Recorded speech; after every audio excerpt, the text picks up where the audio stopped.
제가 몇 년 전에 목사님들로 구성된 전도단에 속해서 조그마한 미자립 교회에 가서 전도를 해주기도 하고, 또 주로 서울 목동에 있는 홍익병원에 병원 전도를 다닐 때가 있었습니다.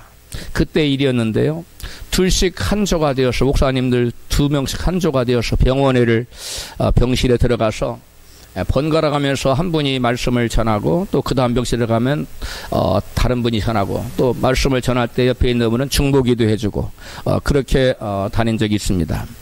저와 한 조를 이루어 복음을 전하던 동료 목사님이 어느 병실에 들어가서 어느 한 환자에게 복음을 전할 때였는데, 복음을 듣던 환자가 이런 질문을 했습니다. 목사님, 저는 불교 신자입니다. 예수 믿으면 회개하고 죄를 버려야 구원받는다는데 저는 죄를 버릴 자신이 없습니다. 그래서 저는 예수를 안 믿습니다. 그러자 복음을 전하던 동료 목사님이 말하기를, 누가 그런 소리를 합니까? 죄와 구원받는 것은 전혀 상관이 없습니다. 구원은 선한 행위가 아닌 믿음으로 받는 것이기 때문에 예수 믿고 죄를 짓고 어떻게 살던 구원은 취소되지 않습니다. 그러자 불교 신자가, 목사님, 예수를 마음으로 믿기만 하면 무슨 죄를 짓고 어떻게 살아도 구원받는다는 말입니까? 목사님이 대답하길, 예, 그렇습니다. 구원받는 것은 어려운 게 아닙니다. 하나님의 은혜를 그저 마음속으로 받아들이기만 하면 되는 것이니까요. 예수 그리스도께서 우리의 과거와 현재와 미래의 죄까지 십자가에서 다 갚으셨기 때문에 우린 그저 그 사실을 마음으로 믿기만 하면 구원을 얻는 것입니다. 그러면서 사장님이 예수를 믿기로 작정하고 영접 기도를 하는 순간 사장님의 이름이 천국의 생명록에 즉시 기록이 되고, 그 순간부터 영원히 구원은 취소되지 않습니다. 그러자 그 불교 신자가 묻기를, 목사님, 정말 예수를 마음으로 믿기만 하면 내가 이전에 짓던 죄를 계속 짓고 살아도 구원받는다는 말씀인가요? 목사님이 그렇다고 하자 불교 신자가, 목사님, 제가 지금 마음으로 믿고 영접 기도를 하면 교회 안 나가도 저는 그러면 구원을 받겠네요? 이렇게 묻자 목사님이 대답하기를, 사장님이 진심으로 예수를 믿고 주님을 영접했다면 교회에 나가지 않아도 구원받았기 때문에 구원받아 천국 갑니다. 한 번 구원은 영원한 구원이기 때문에 그렇습니다. 그러나 사장님이 꼭 기억해야 될 것이 있는데, 천국에 가긴 가는데 상급은 전혀 없다는 사실을 아셔야 합니다. 그래서 그분이 목사님의 권유를 받아서 영접 기도를 했어요. 그리고 난 다음에 이 목사님이 사장님에게, 이제 사장님은 구원받았습니다, 축하합니다, 이렇게 하고 이제 병실을 나왔어요. 병실을 나오면서 그분이 여기보다 좀 큰 노트북을 하나 호주머니에서 꺼내더니 그분의 번호를 매기면서 이름을 적는 거예요. 그리고 저한테 그 수첩을 보여줘요. 그 명단에 그 숫자가 정확하게 기억하는 상당한 수였어요. 목사님, 이렇게 많은 숫자를 제가 이 병원에서 복음을 전해서 구원시킨 사람들의 명단입니다. 이렇게 제게 말했습니다. 저는 정말 이해할 수가 없었습니다. 영접 기도를 드리면 정말 구원받는 것일까요? 빌리 그레이엄 목사님이 1973년 5월 30일부터 5일간 여의도 광장의 전도대회에 총 320만 명의 한국 사람이 모였어요. 마지막 집회 날에 그 하루에 112만 명이 모였고, 그들 중에 예수를 믿겠다고 결심한 심령들, 그리고 주님 영접 기도를 한 사람이 7만 2천 명이었다고 합니다. 빌리 그레이엄 목사님이 세계 70개국에 가서 복음을 전했는데, 전도 집회를 해서 복음을 전했는데 7,700만 명에게 복음을 전했다고 합니다. 그 중에 300만 명이 영접 기도를 하고 주님을 영접했다고 결심시킨 거예요. 자, 그렇다면 빌리 그레이엄 목사님이 한국과 전 세계에 나가서 이와 같이 엄청난 사람들에게 복음을 전해서 예수를 믿게 하고 영접 기도를 시켰는데, 그들은 다 예수를 잘 믿고 있을까요? 그들은 과연 구원받았을까요?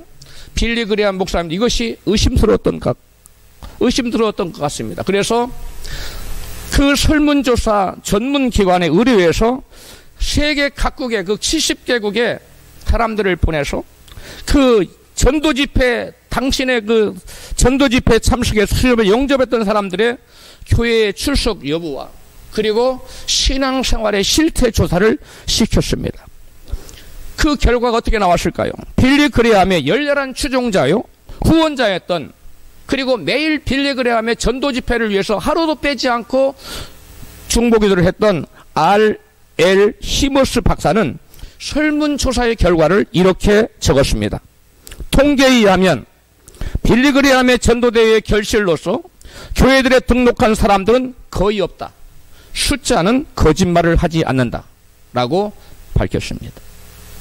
그리하여 빌리그레함이 이 설문조사의 결과를 놓고 깜짝 놀란 나머지 내비게이터 선교에 찾아가서 양육의 필요성을 깨닫고 양육에 필요한 교재를 만들어달라 해서 교재가 나왔고, 그 이후로 세계 각국에 주님을 영접시킨 사람들을 그냥 두면 안 되고 양육을 시켜서 참되게 예수를 믿는 제자를 만들어야 된다는 그러한 붐이 세계적으로 그 이후로 불기 시작했습니다. 그래서 오늘날 세계 각국의 양육과 제자 훈련의 붐이 일어난 것이 바로 이것이 기점이 되었다고 합니다.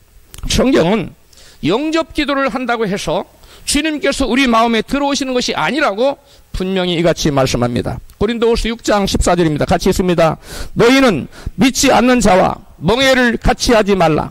의와 불법이 어찌 함께하며 빛과 어두움이 어찌 사귀며, 주께서 말씀하시기를 너희는 저희 중에서 나와서 따로 있고 부정한 것을 만지지 말라. 내가 너희를 영접하여 너희에게 아버지가 되고 너희는 내게 자녀가 되리라. 전능하신 주의 말씀이니라 하셨느니라. 아멘. 성경은 믿는 자가 불신자 중에, 즉 세상 사람들 중에서 거기서 나와서 구별되어 따로 있고 부정한 일에서 손을 떼고 불신자들과 구별된 삶을 살 때 주님께서 저들을 영접해 주시겠다고 말씀합니다. 주님께서 저와 여러분을 영접해 주시지 않았는데 저와 여러분이 주님 영접 기도했다고 그 예수님이 우리 안에 들어온다는 것은 여러분 큰 착각이 아닐 수가 없습니다. 세상의 불신자들과 구별된 거룩한 삶을 사는 자들을 주님께서 영접해 주셔서 나는 저들의 아버지가 되고 저들은 하나님의 자녀가 되게 해준다고 성경은 분명히 바울을 통해서 우리에게 증거해 주고 있습니다. 구원의 주권이 우리 사람들 손에 있지 않고 전적으로 주님의 손에 달려 있습니다. 우리가 주님에게 주님 내 안에 들어오세요 한다고 해서 주님께서 들어오고 그렇지 않다는 것입니다. 그런데 우리는 성경의 한 부분만을 보고서 내가 주님을 영접하면 주님이 내게 들어오신다고 착각을 하는 것입니다. 봐라, 요한복음 1장 12절에 영접하는 자 곧 그 이름을 믿는 자들에게는 하나님의 자녀가 되는 권세를 주셨으니라고 기록되어 있지 않느냐. 그러므로 예수님을 나의 구세주로 마음으로 믿고 입술로 고백하고 영접 기도를 하면 주님이 내 안에 들어오신다고 가르치고 그렇게 믿고 있는 것입니다. 주님이 우리의 종입니까? 우리가 들어오란다고 들어오시고 나가라고 나가시는 분이십니까? 예수님은 절대 그러실 분이 아니십니다. 영접이라는 말을 많은 사람들이 오해하고 있습니다. 아주 크게 오해하고 있습니다. 영접하는 자라는 말은 단순히 영접 기도를 하는 것을 뜻하는 말이 아닙니다. 예수님을 내 인생의 주인으로, 예수님을 내 인생의 주권, 내 인생을 주관하고 통치하는 왕으로 모시고 나는 이제 주님의 종으로서 그분께 절대 순종하며 살겠다는 결단의 영접입니다. 여러분, 내가 주님이 종이 되어서 주님 뜻대로 살겠다는 결단도 않지 않고 실제로 그런 삶을 살려고 노력조차도 하지 않으면서 영접기도 한 번 한 것으로 내가 주님을 영접기도 했으니까 주님은 내와 와서 나와 함께 사신다고 생각하는 것은 큰 착각이 아닐 수가 없는 것입니다. 여러분, 우리 주 예수님께서 왜 죽었다가 사셨습니까? 예수께서 저와 여러분을 위해서 죽었다가 다시 사신 그 이유를 성경은 바울이 로마서 14장 8절에 적어놓고 있습니다. 9절까지 같이 있습니다. 우리가 살아도 주를 위하여 살고 죽어도 주를 위하여 죽나니 그러므로 사나 죽으나 우리가 주의 것이로다. 누구의 것이라고요? 주의 것, 주님의 소유라는 거요. 내 인생의 주권이 내게 있지 않다는 겁니다. 나의 주인이 있다는 겁니다. 9절입니다. 이를 위하여 그리스도께서 죽었다가 다시 살으셨으니 곧 죽은 자와 산 자의 뭐가 되려고 하시라고요? 주가 되시라. 예수께서 우리의 주인 되셔서 우리의 삶을 지배하고 통치하고 우리를 성령으로 이끌어 가시기 위해서 우리의 모든 죄를 지고 십자가 지고 돌아가셨다가 다시 3일 만에 부활하셨다는 것입니다. 예수님의 죽으심과 부활의 목적은 저와 여러분을 우리 마음대로 내가 내 인생의 주인인데 내 마음대로 살대로 두지 않고 예수님을 주인 삼아서 예수님 뜻대로 하나님 뜻대로 살게 하려고 우리 주님께서 그 높고 영화로운 자리를 포기하고 이 땅에 오셔서 저와 여러분의 모든 죄와 저주를 지시고 십자가에 대신 죽으시고 살아나신 이유는 저와 여러분을 당신의 무엇을 담기 위해서 종을 삼고 우리의 주인이 되어서 우리의 삶을 주관하려고 예수께서 죽었다가 살아났다고 성경은 분명히 말씀합니다. 영접 기도를 하고도 여전히 자기가 자기 인생의 주인으로 타고 주님을 자기의 뜻을 이루어주는 요술방망이 역할만 해주기를 바라면서 많은 예수 믿는 사람들이 주님을 영접했다고 말합니다. 주님을 마치 이방 종교의 부족처럼 여기는 그릇된 신앙을 가지고 자기는 주님을 영접했기 때문에 주님이 자기 안에 계신다고 착각하고 있습니다.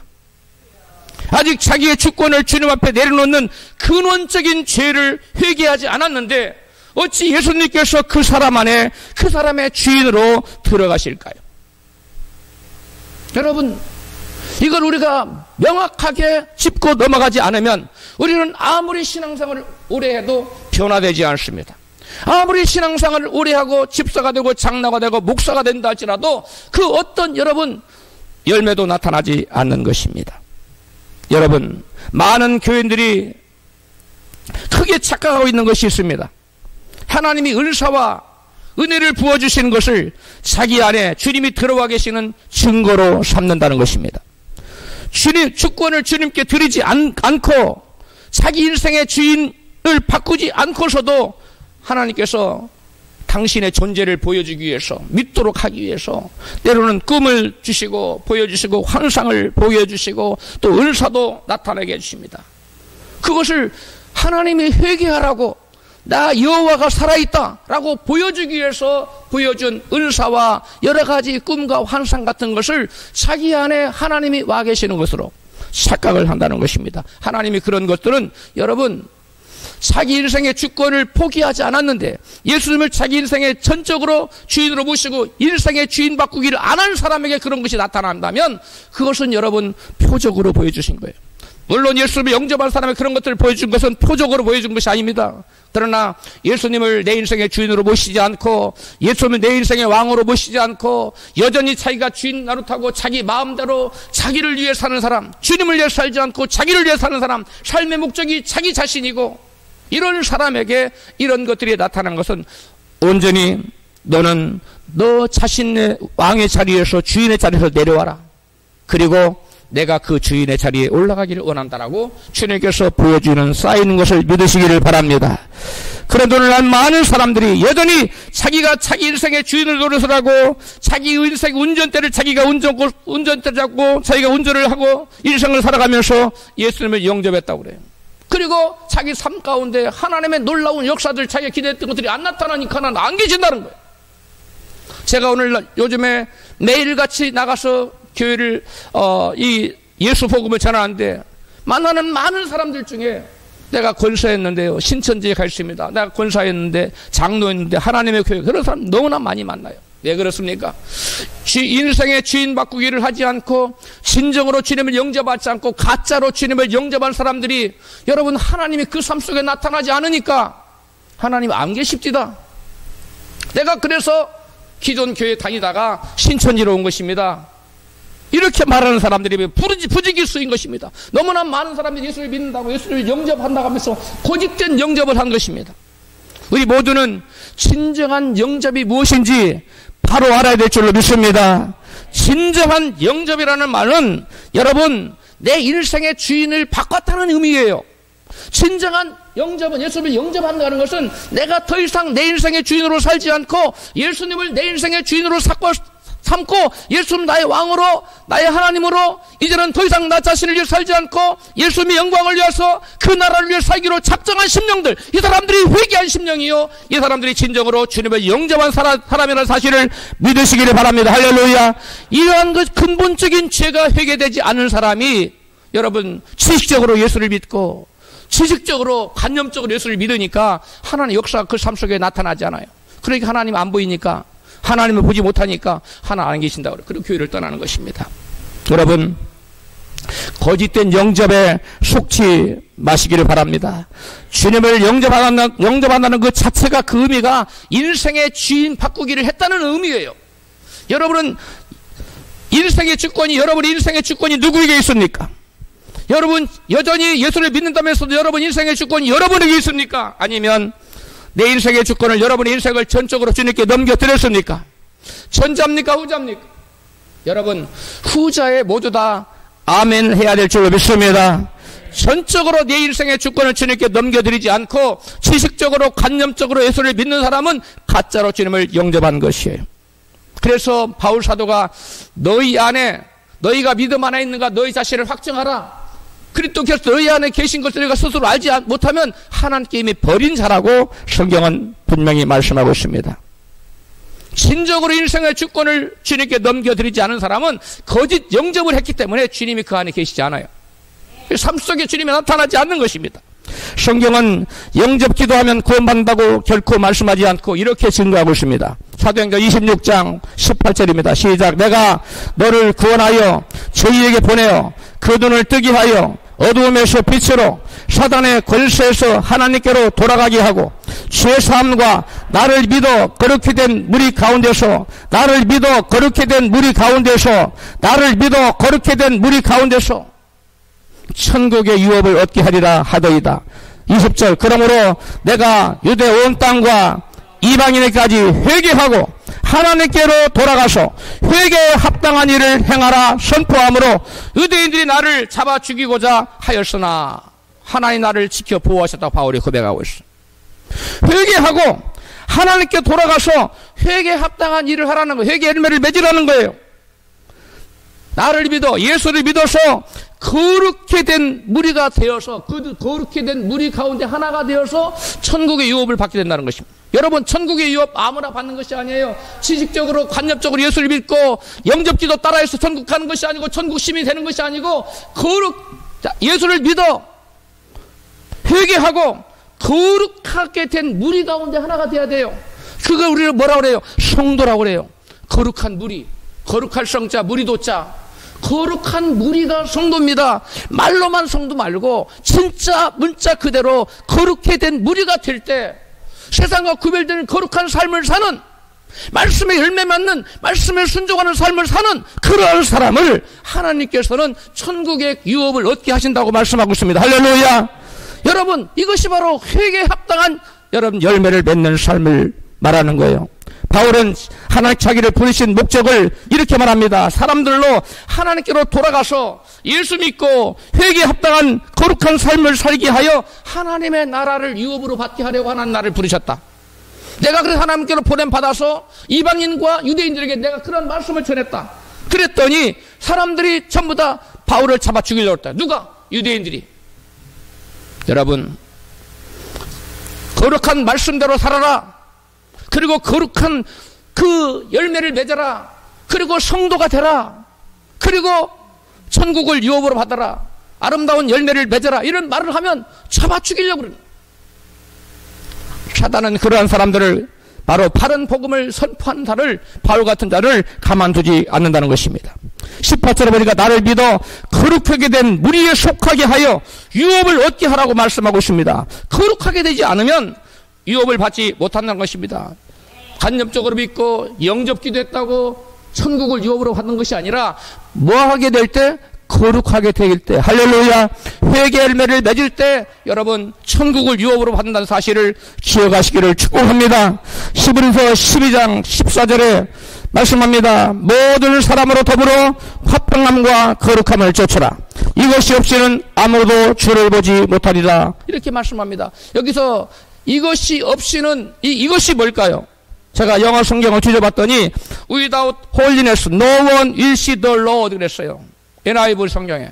그러니까 holiness예요. 이것이 거룩함이 없이는 아무도 주를 볼 수가 없다는 거예요. 거룩하게 된 무리에게 속한 자들과 아까 바울이 하늘나라 유업을 얻게 한다는 말씀과 히브리서 이 기자의 증언은 표현만 다르지 똑같은 거예요. 거룩의 열매가 없는데, 회개의 열매가 없는데, 믿음의 열매인 순종이 없는데, 자기 마음대로 자기 인생의 주인대로 살고 있는데 무슨 천국입니까? 무슨 천국 유혹을 받습니까? 여러분 오해하지 마시기 바랍니다. 할렐루야. 세례요한의 증거를 들어보십시오. 마태복음 3장 8절에 같이 읽습니다. 그러므로 회개에 합당한 열매를 맺고 속으로 아브라함이 우리 조상이라고 생각지 말라. 이미 도끼가 나무 뿌리에 놓였으니 좋은 열매 맺지 아니하는 나무마다 찍어 불에 던져지리라. 12절 손에 키를 들고 자기의 타작마당을 정하게 하사 알고 본보와 곡간에 그리고 죽정이는 꺼지지 않는 불에 태우시리라. 아멘.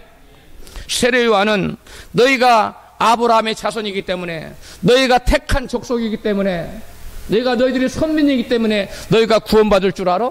너희가 그렇다고 천국 갈 줄 알아? 천만의 말씀 그렇게 생각하지 말라는 것입니다. 여러분 회개에 합당한 열매를 맺지 못하면 구원받지 못하고 여러분 불에 던져져서 여러분 지옥에 불사가진다고 세례요한은 분명히 말씀합니다. 영접 기도를 했다고 해서 죄에서 구원받아 천국 가는 것이 아니라 회개에 합당한 열매를 맺는 알곡 성도가 되어야 하늘곡간 즉 천국에 들어간다는 사실을 믿으시기를 바랍니다. 할렐루야. 회개에 합당한 열매를 맺으시기를 주여 이름으로 축복합니다. 여러분 로마 3장 20절은 이렇게 말씀합니다. 그러므로 율법의 행위로 그의 앞에 의롭다함을 얻을 육체가 없나니. 많은 사람들이 이 말씀을 들으면서 율법은 구원과 봐라, 이 말씀 봐라, 율법을 지켜서 구원받을 사람이 아무도 없다고 말하지 않느냐 이렇게 말합니다. 이 말씀은 아무도 율법을 온전히 지켜서 행위로 구원을 얻을 수 있다는 그런 말이 아닙니다. 여러분 믿는 자들이 이 말씀은 율법을 지킬 필요가 없다는 것을 말하는 게 아니에요. 우리가 죄를 회개하고 하나님 믿으면 회개의 열매인 율법을 지키는 순종의 열매가 믿음의 증표로 나타난다는 거예요. 여러분 순서를 잘 알아야 돼요. 우리가 율법을 완전히 지켜서 구원받은 사람 세상에 단 사람들 왜? 죄가 없는 사람이 누가 있습니까? 여러분 우리는 어떤 의로운 행위나 공적이나 선행이나 그런 것들로 하나님 앞에 나 자신을 세울 수 없어요. 일생의 의는 여러분 다 거지옷과 같이 여러분 남루한 거예요.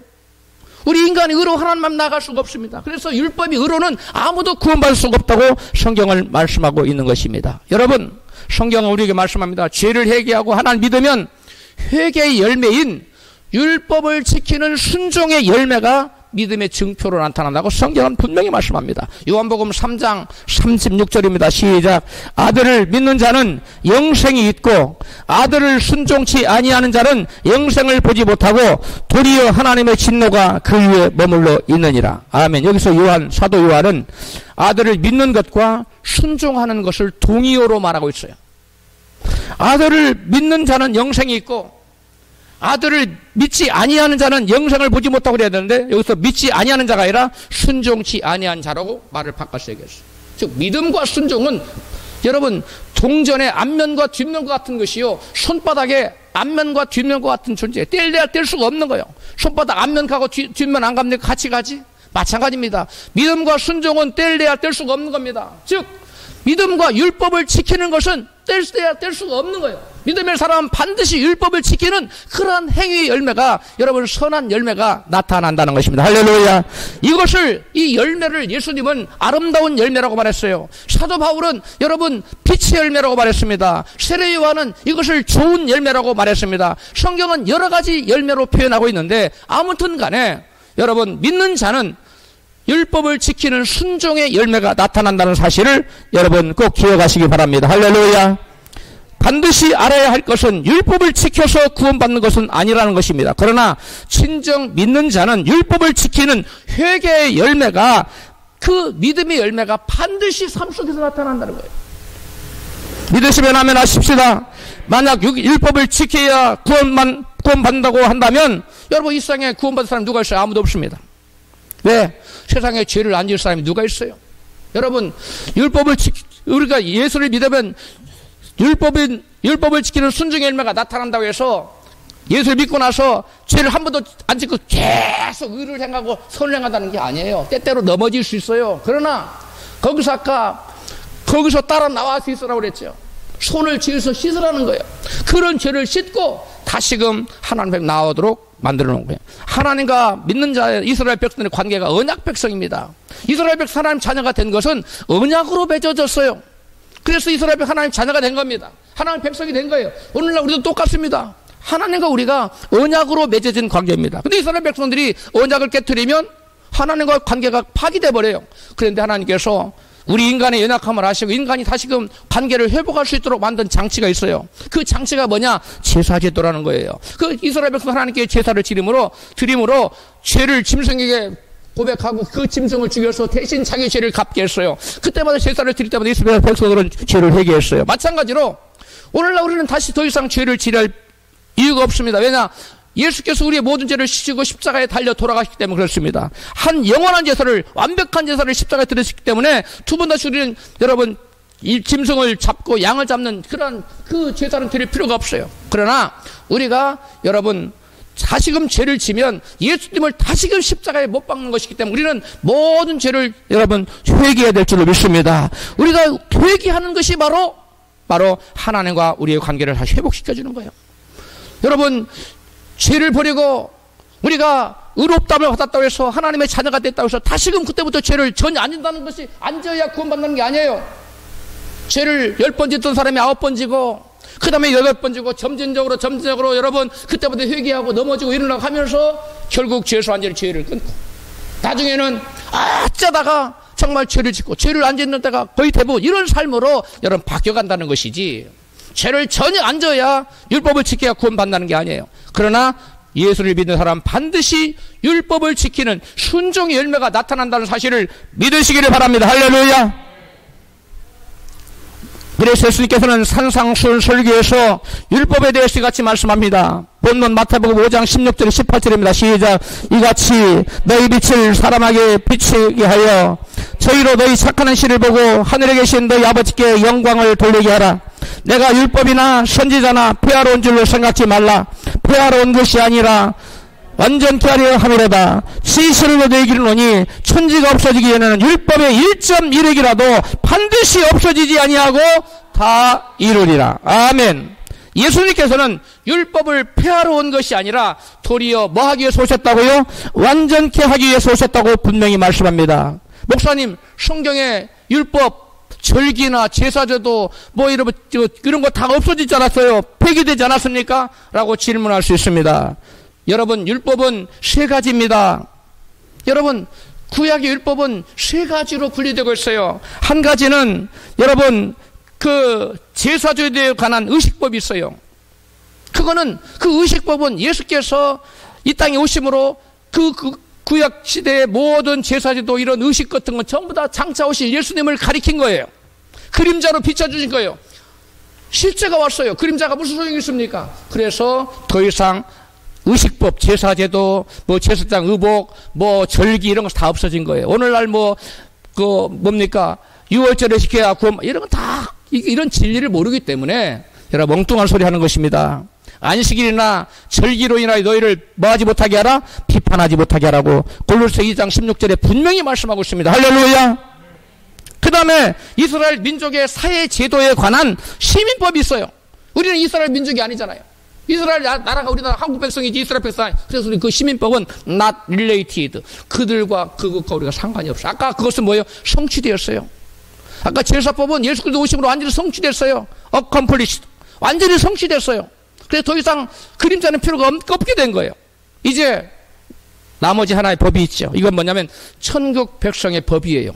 천국 백성 하늘나라의 법인데 이 법을 우리는 십계명이라고 그래요. 이걸 다른 말로 도덕법이라고 합니다. 그래서 의식법은 성취됐고 시민법은 여러분 우리와 상관이 없고 그다음에 천국 백성이 된 저와 여러분에게 반드시 지켜야 될 법이 있는데 그것이 바로 도덕법이라고 하는 거예요. 할렐루야. 그 시민법이라고, 그 십계명이라고 그래요. 그런데 여러분, 이렇게 다 성취가 됐는데 천국 백성의 도덕법은 더 강화됐어요. 왜 구약시대에 여자를 보고 음욕을 품지 않고 실제로 간음을 하지 않으면 아무리 음욕을 마음에 품었어도 그 사람은 여러분 죄가 아니에요. 근데 예수님이 오신 이후에는 마음으로만 여자를 보고 음욕을 품어도 그것이 죄가 되는 거예요. 왜? 예수께서 도덕법을 더 강화시켰기 때문에 그렇습니다. 마태복음 본문 5장 27절 28절 읽습니다. 시작. 또 간음치 말라 하였다는 것을 너희가 들었으니 나는 너희에게 이르노니 여자를 보고 음욕을 품는 자마다 마음에 이미 간음하였습니다. 여러분, 예수님께서 이 도덕법은 한층 강화.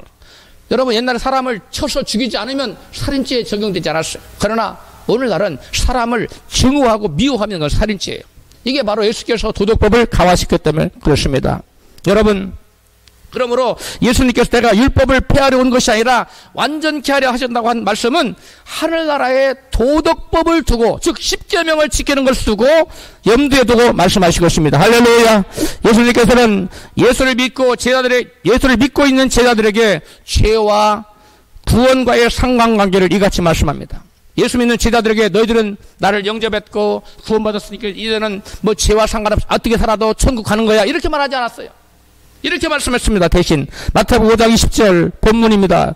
시작. 내가 너희에게 이르노니 너희가 서기관보다 바리새인보다 더 낫지 못하면 결단 그 천국에 들어가지 못하리라. 여러분, 바리새인과 천국 그 서기관 얼마나 어렵게 살려고 노력했어요.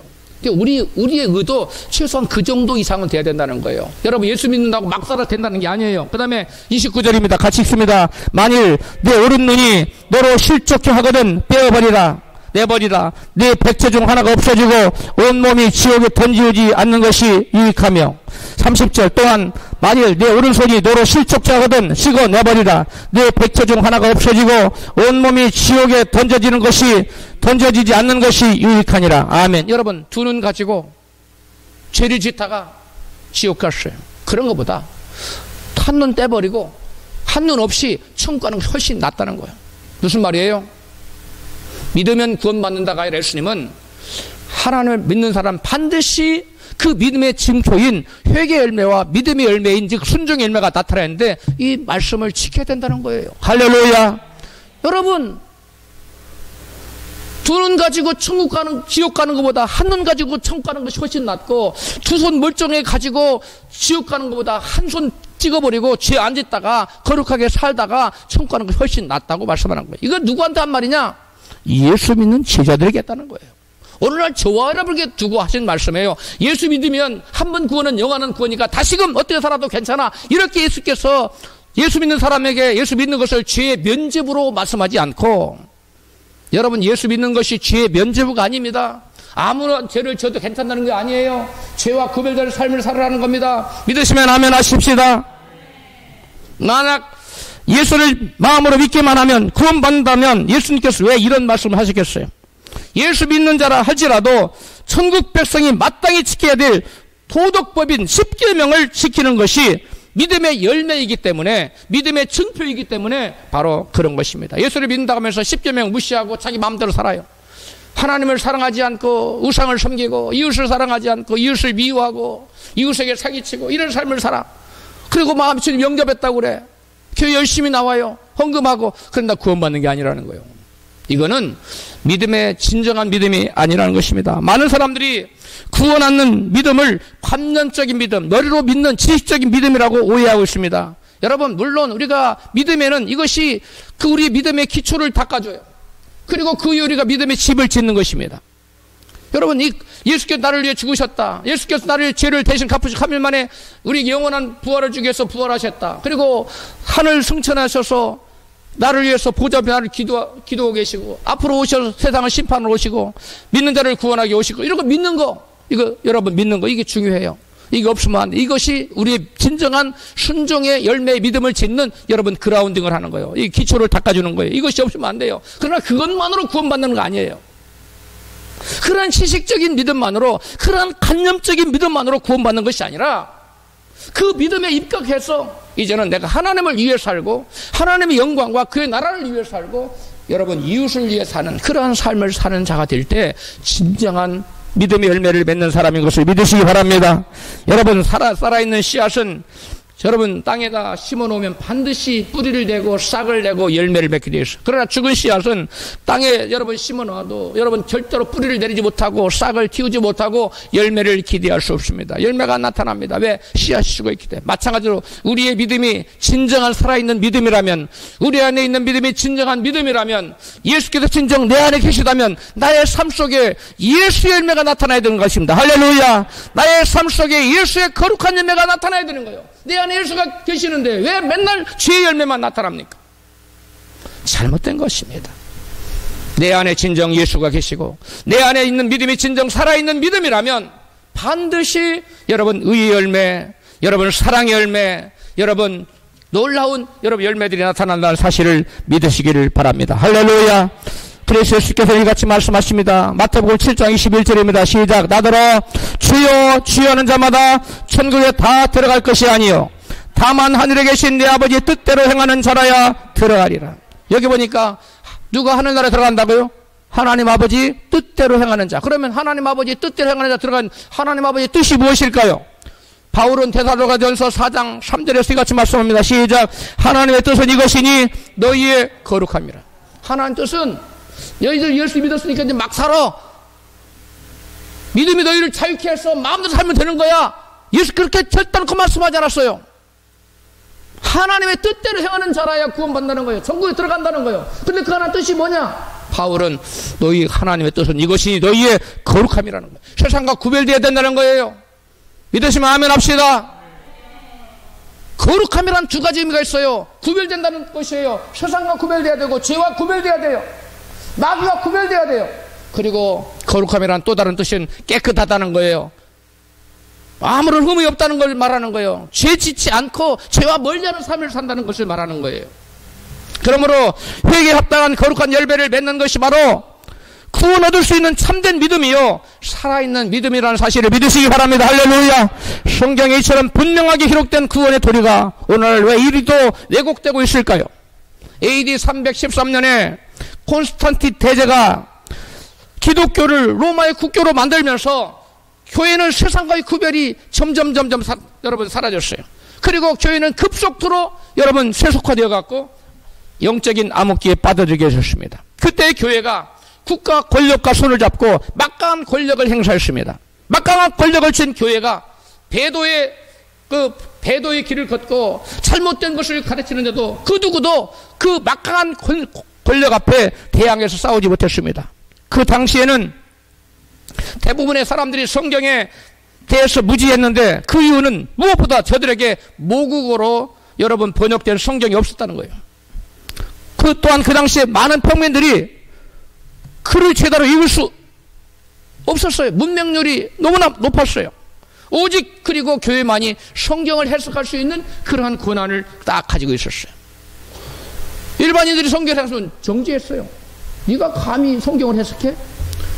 우리 가톨릭 교회만 성경을 해석할 수 있어. 이렇게 여러분 주장했다는 것입니다. 여러분 타락한 교회 지도자들은 잘못된 교리들을 끊임없이 양산해내고 그렇게 가르쳤습니다. 그런데 그리고 교회의 그 권한을 더욱더 강화시켰어요. 그랬던 길로 갔어요. 면죄부를 만들었어요.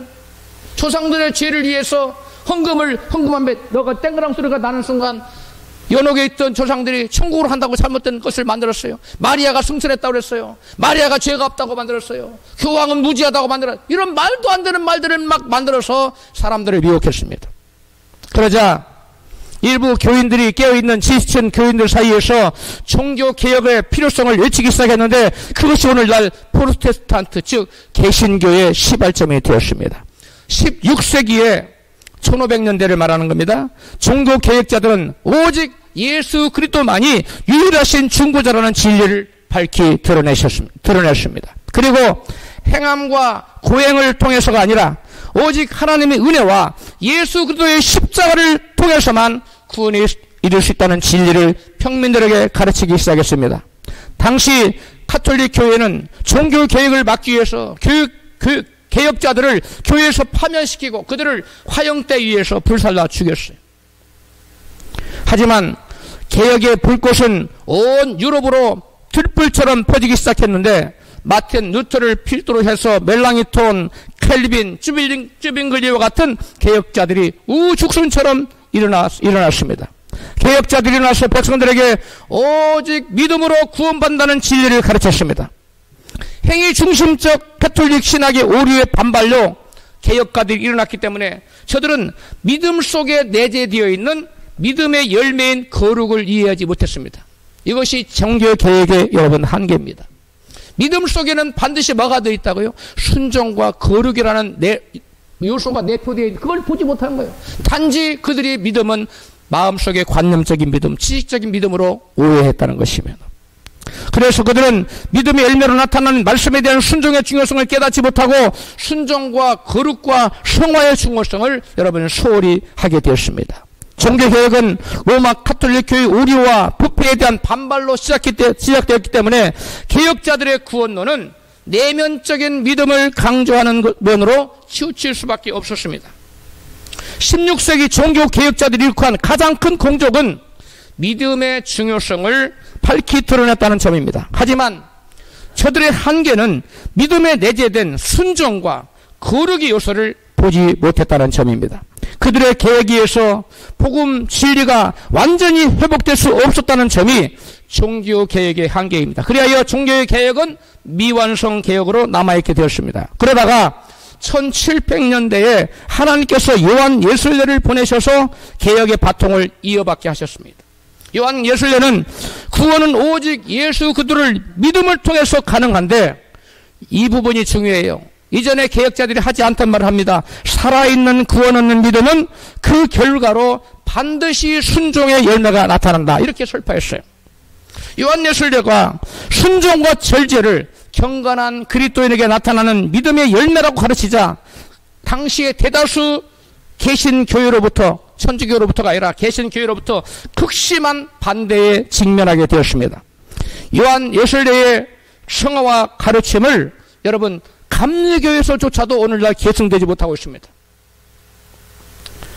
그리고 그 요한 예술례의 이와 같은 가르침은 현대교회에서 거절되어서 오늘날 현대 대부분의 교회는 각종 의식과 혼합주의가 판을 치고 난무하게 되었습니다. 오늘날 마음속에 관념적으로 믿기만 하면 구원받는다는 사상이 현대교회의 정통 사상이 되었습니다. 그리고 율법은 십자가에서 폐해졌다는 율법 폐기론이 교회에 팽배하고 거룩한 삶을 강조하면 저 사람 율법주의자다, 저 사람은 행위 구원론자다, 이렇게 몰아붙이기까지 하는 처지가 되었습니다. 교회 안에서 율법에 대한 순종의 중요성이 희미해지자 교회는 급속하게 타락하기 시작했고 세속주의에 물들기 시작했습니다. 대부분의 현대교회 교인들은 율법을 범하고 순종하지 않는 삶을 살면서도, 죄 짓는 삶을 살면서도 자신은 마음속으로 예수를 영접했기 때문에, 믿기 때문에 구원받았다는 착각 속에 빠져 있습니다. 여러분, 마치 예레미야 당시에 유대인들이 온갖 죄를 짓고 우상을 숭배하면서도 성전에 들어와서 구원의 확신을 고백했던 것과 모습과 너무나 흡사합니다. 예레미야 7장 14절입니다. 같이 있습니다. 내 이름으로 일컬음을 받는 이 집에 들어와서, 즉 성전을 말하는 거예요. 들어와서 내 앞에 서서 말하기를 우리가 구원을 받았느니라, 구원을 얻었나이다 하느냐? 저들은 마음속에 구원이 여러분 금강석보다 단단한 구원의 확신을 가지고 있었어요. 그리고 입술로 구원의 확신을 성전과 사람 앞에서 당당하게 고백했어요. 그러나 저들은 죄를 버리지 않았어요. 여전히 우상을 숭배했어요. 여전히 가난한 이웃을 착취했어요. 그런 죄를 여전히 여러분 범하면서도 구원의 확신을 가지고 있었어요. 그리고 하나님 앞에 와서 그 자기가 구원의 확신을 갖고 자기는 구원받았다고 당당하게 여러분 고백했어요. 그런 사람 중에 구원받은 사람은 단 한 사람도 없다는 사실을 여러분 알아야 됩니다. 여러분, 저들은 마음속에 여호와 하나님 믿는 신앙은 있었으나 재물과 쾌락의 신인 바알씨를 동시에 섬김으로 아무도 구원받지 못했고 영원한 멸망을 당했다는 사실을 여러분 기억하시기 바랍니다. 엘리야 시대도 마찬가지입니다. 예레미야와 엘리야 시대가 그리 큰 시간적인 간격이 있지 않은데 여러분 엘리야 시대의 사람들도 구원을 확신했지만 저들 중에 7,000명 외엔 아무도 구원받지 못했다고 성경 기록합니다. 열왕기상 19장 18절입니다. 시작. 그러나 내가 이스라엘 가운데 7,000일을 남기리니 다 무릎을 바알에게 꿇지 아니하고 다 그 입을 바알에게 맞추지 아니한 자니라. 아멘. 엘리야 시대에도 모두가 다 여호와를 믿는다고 믿었지만 재물을 가져다 주는 신, 쾌락을 가져다 준다고 믿어지는 신 바알에게 무릎을 꿇지 않는 사람은 몇 명밖에 없었다고요? 7,000명밖에 없었다는 거예요.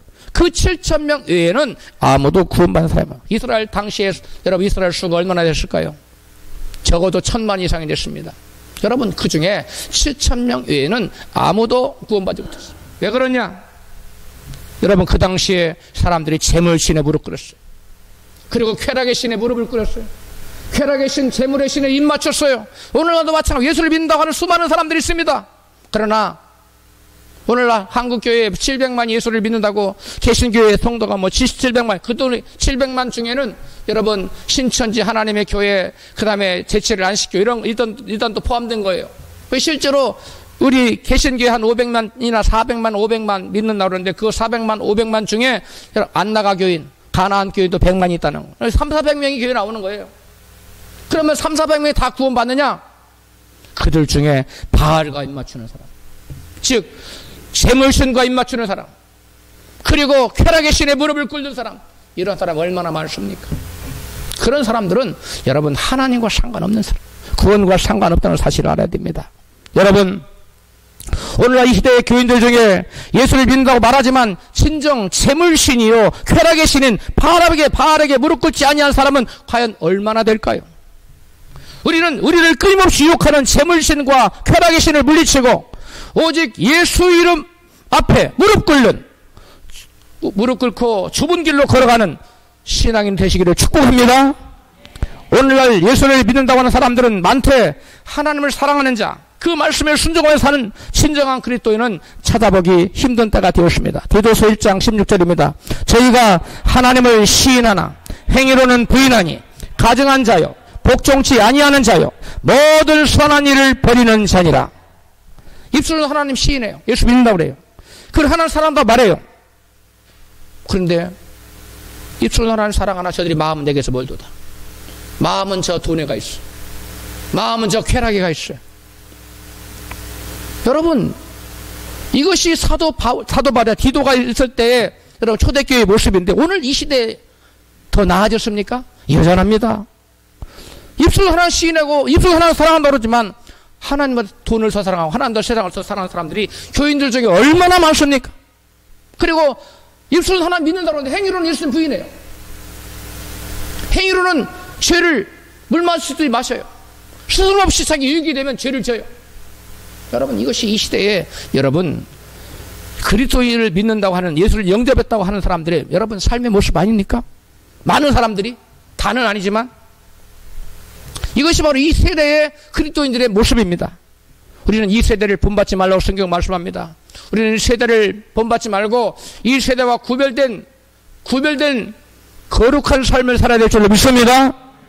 오늘날 사단은 예수님의 죽음의 의미를 무효화시키기 위해서 필사적인 노력을 기울이고 있습니다. 사단은 예수 십자가 율법에 대한 순종을 불필요하게 만들었다는 율법 폐기론 사상을 교회 안에 퍼뜨려 놓는데 성공했어요. 오늘날의 시대 정신은 은혜로 구원받기 때문에 계명을 지키지 않아도 구원받는다고 하는 것입니다. 오늘 하나님 은혜와 사랑만을 강조하고 있는 시대의 정신에 휩쓸리면 멸망길로 치닫게 될 수밖에 없다는 사실을 알아야 됩니다. 예수님께서는 계시록 2장과 3장에서 7번에 걸쳐서 세상을 이기는 자들, 죄를 이기는 자들만 구원받아 천국한다고 분명히 말씀해요. 이 세상과 죄를 사랑하며 물질과 성공을 신으로 섬기며 구원받을 줄 아는 사람들로 요즘 교회는 북적대고 있어요.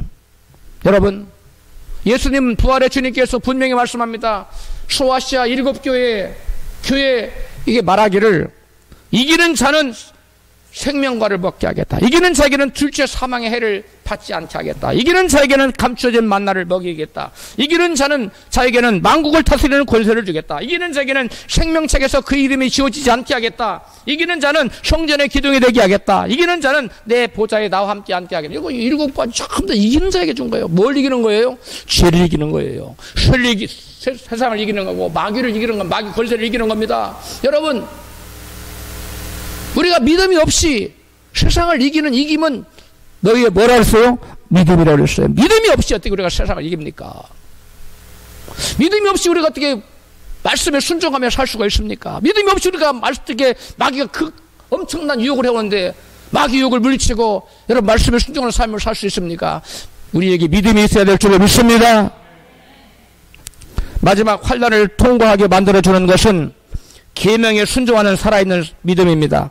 계시록 14장 11절입니다. 시작. 짐승과 그 우상에게 경배하고 그 이름의 표를 받는 자는 누구든지 밤낮 쉼을 얻지 못하리라. 성도들의 인내가 여기 있으니 저희는 하나님의 계명과 예수의 믿음을 지키는 자니라. 아멘. 여기 성경에 보니까 하나님의 계명을 지키는 것과 예수의 믿음을 지키는 것을 동의어로 표현하고 있습니다.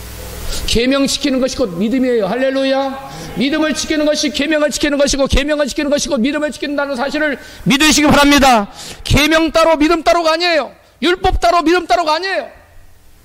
마음으로 아무리 예수를 믿는다 할지라도 말씀에 순종하지 삶을 살지 않고 내 안에 예수가 계시네, 나 예수 믿네, 여러분 속지 마세요. 착각하지 마세요. 여러분 인생의 주인을 바꾸시기 바랍니다. 믿음과 계명을 지킴으로 짐승의 표를 거절하고 환난 날에 승리하는 저와 여러분이 되시기를 주의 이름으로 축원합니다.